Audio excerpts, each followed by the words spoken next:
What scene is this, Sally? This is me talking. You talking?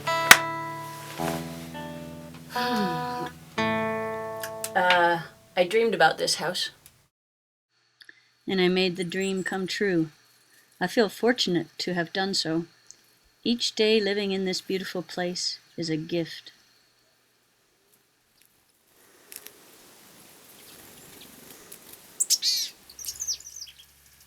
I've always wanted to live in the bush. I grew up in southern Ontario and studied forestry in northern Ontario.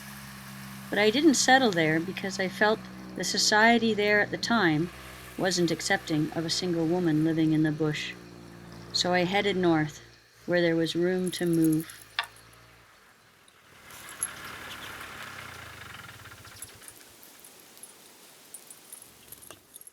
I'll never forget when I first saw the lake. It's burned into my memory as the most magnificent moment of my life. I knew I had found home. I was so lucky to have found it when I was only 20 years old. Nasty.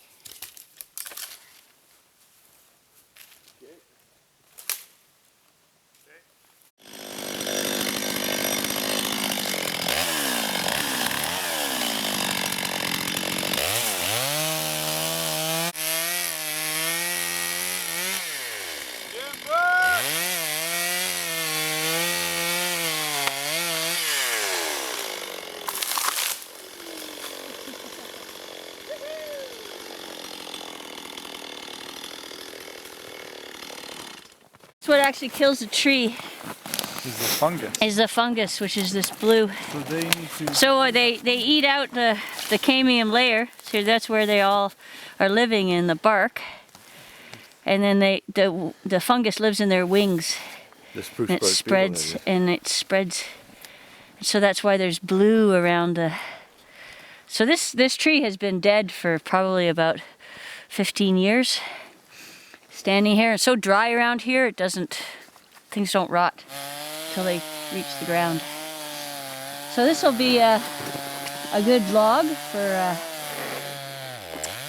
it'll be good, not millable. Got several days of heat for More like a couple of weeks. Yeah? So Yeah, a couple of weeks. look at how dense the rings are, eh? Like this is probably a 250-year-old tree.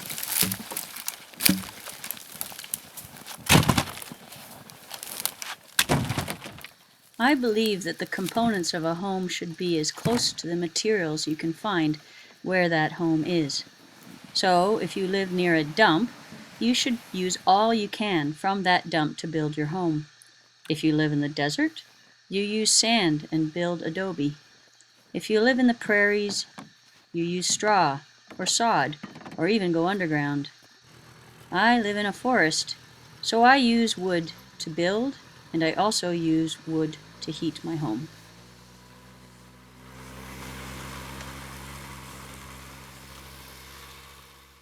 Transportation is one of my biggest challenges.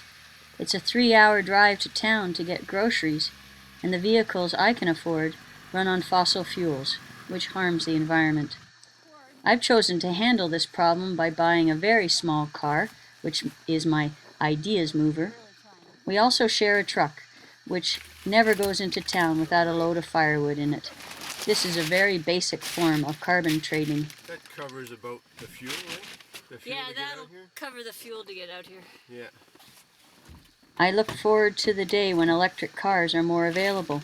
Then I could recharge it from my solar system.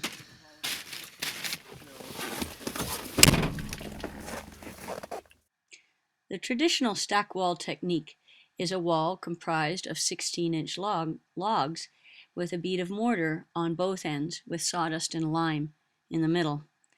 From my experience, due to log shrinkage, it can be a very leaky building, which just does not work in this climate.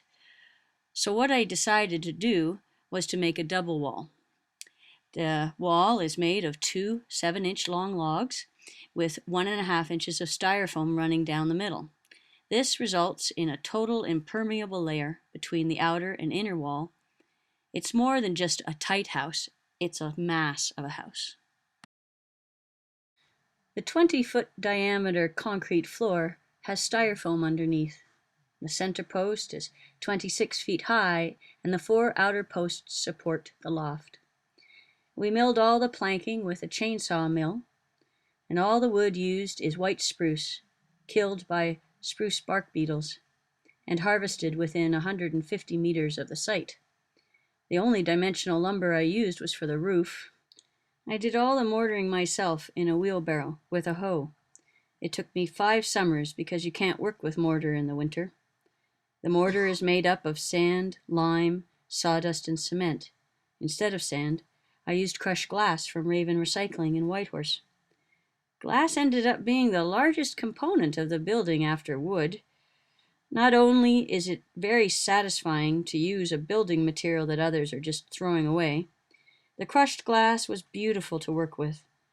Light dances across the mortar surface and the bottle logs glow. It's a beautiful use of light. Light has a very practical use in my house home as well, because my electricity is produced by the sun. This is the solar system that we have over here. That's what provides electricity for this little house.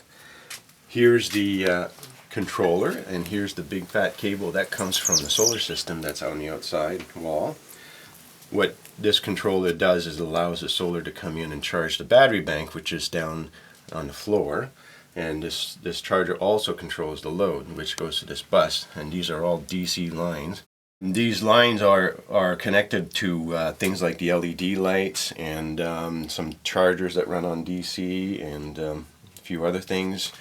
And what we also have that's connected to the battery is an inverter, which is used to power up 120 volt items, like household items like the laptop.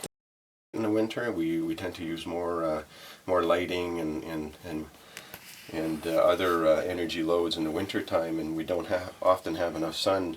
That's actually, in fact, in a couple of weeks of the year we actually get no sun at all here in Kluane, because the mountains are so big that the sun is hidden behind the mountains. So that is the challenge. That's actually typically a challenge here in the Yukon, is having enough sunlight in the winter time. There's always lots of sunlight during the summer, but and there's no need to recharge batteries with a gas generator in that time of year. Okay, well, let's turn a few lights on just to show what these LED lights are that we use now. Very great technology. They use very little power.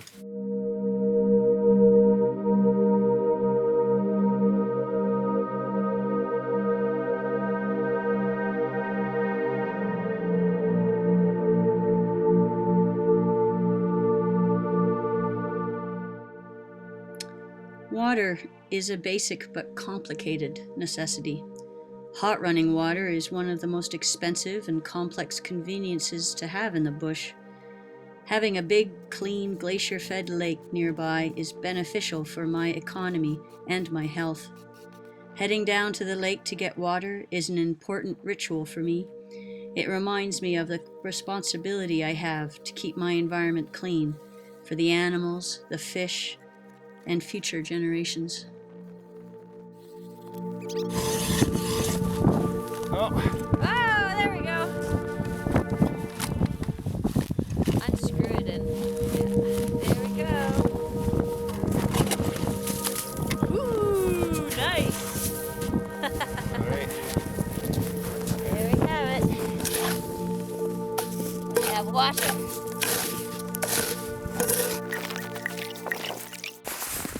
Okay.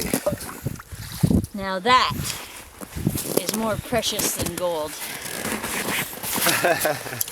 Hey? It's more precious than gas. Look at that! I can drink it. The best stuff around. I'll actually drink this water out of this lake. That's the reward. Yeah.